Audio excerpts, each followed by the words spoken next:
جوہری تھا سنہرا، تو اس نے مختلف ڈبیاں کھول کے لوگوں کے سامنے رکھی اور ایک موتی نکال کر کے کہا کہ یہ موتی شب افروز ہے، رات کو چمکتا ہے، اور اس وقت دنیا کے اوپر جو قیمتی ترین موتی ہیں ان میں سے ایک موتی یہ میرے پاس ہے۔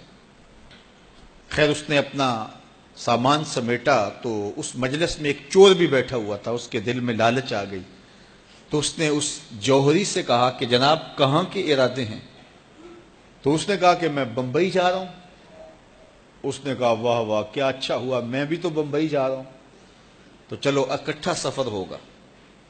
وہ جوہری سمجھ گیا اس کی نیت کے کھوٹ کو کہ یہ میرا ہم سفر تو نہیں ہے، اس کا دل آ گیا ہے اس موتی پہ اور مجھ سے ہر صورت یہ موتی چرانا چاہتا ہے۔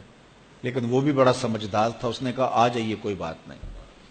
سفر چلتا رہا، رات ہوئی، جب سامان اتارا اور سونے کی تیاری کی تو وہ جو اس نیت سے ساتھ ہم سفر بنا تھا اس نے بھی اپنی قمیض اتار کے لٹکا دی، اور اس جوہری نے بھی۔ اس جوہری نے یوں کیا کہ نظر بچا کے وہ ڈبیا قیمتی موتی والی نکال کر کے اس کی جیب میں ڈال دی اور خود بے فکر ہو کے سو گیا۔ جب یہ خراٹے لینے لگا تو چور اٹھا، اس کا سامان ٹٹولا، اس کی جیبیں دیکھیں، سارا دیکھتا رہا۔ خیر دن چڑھ گیا، جوہری اٹھا، اس نے نظر بچا کر کے اس کی جیب میں ہاتھ ڈال کر کے وہ موتی اپنی جیب میں ڈال لیا۔ صبح جب ناشتے پہ بیٹھے تو اس چور نے باتوں ہی باتوں میں بات کی، وہ آپ کے موتی کی چمک شمک نظر نہیں آئی رات کو؟ تو وہ ہنس کے کہنے لگا نہیں میرے پاس ہی تو تھا، وہ جیب سے نکال کے سامنے رکھ دیا۔ دل ہی دل میں بڑا حیرت زدہ ہوا، میں نے تو سارا ٹٹولا، یہ اگر کہیں تھا تو مجھے کیوں نہیں ملا؟ چلو آج سے ہی۔ اگلا دن آیا تو پھر اس نے قمیض اتار کے رکھی اور اس نے نظر بچا کے اس کی قمیض میں وہ موتی ڈال دیا اور خود بے فکر ہو کے سو گیا۔ یہ ساری رات اس کے سامان میں، اس کے لباس میں تلاش کرتا رہا اور وہ مزے سے سویا رہا۔ صبح اٹھا اور نظر بچا کے اپنی جیب میں ڈال لیا۔ ناشتے پہ پھر بات کی کہ وہ آج بھی کوئی چمک شمک دکھائی نہیں دی۔ اس نے کہا میرے پاس ہی تھا، جیب میں ہاتھ ڈالا اور سامنے رکھ دیا۔ بڑا حیرت زدہ ہوا، دل ہی دل میں سوچا چلو کل صحیح۔ اس نے پھر ایسے کیا اور یہ ساری رات اس کا سامان ٹولتا رہا پوری تفصیل کے ساتھ۔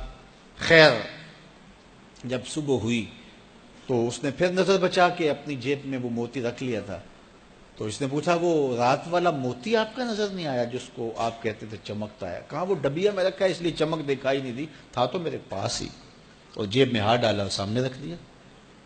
یہ سر پکڑ کے بیٹھ گیا، میں روز اس کی جیب ٹٹولتا ہوں، سامان بھی دیکھتا ہوں، یہ رکھتا کہاں ہے؟ میں نے تو کوئی جگہ نہیں چھوڑی۔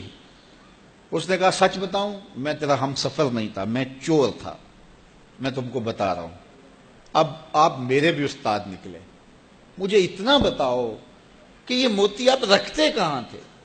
میں ساری رات ٹٹولتا رہا اور 3 دن ہو گئے مجھے، میں نے کوئی گوشہ نہیں چھوڑا، آپ کا سامان کھول کھول کے دیکھا ہے، آپ کا لباس الٹ پلٹ کے دیکھا، لیکن مجھے ملا ہی نہیں، یہ رکھتے کہاں تھے مجھے یہ تو بتاؤ۔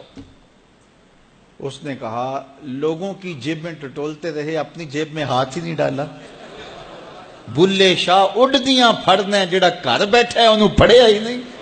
وَفِي أَنفُسِكُمْ أَفَلَا تُبْصِرُونَ، کہا تم کہاں اسے ڈھونڈ رہے ہو، ذرا اندر بھی اتر کے دیکھو، اندر اترو گے تو اس کا سراغ مل جائے گا۔ نہ مسجد وچ نہ مندر وچ، لب یار نو اپنے اندر وچ۔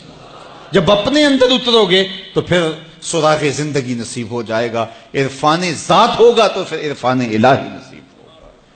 لیکن ہم دائیں بائیں ڈھونڈنے نکلے لیکن اپنے اندر اتر کے نہ دیکھا۔ تو سراغ زندگی ملتا ہی تب ہے جب اس کی چوکھٹ پہ جھکنا بندہ سیکھ جاتا۔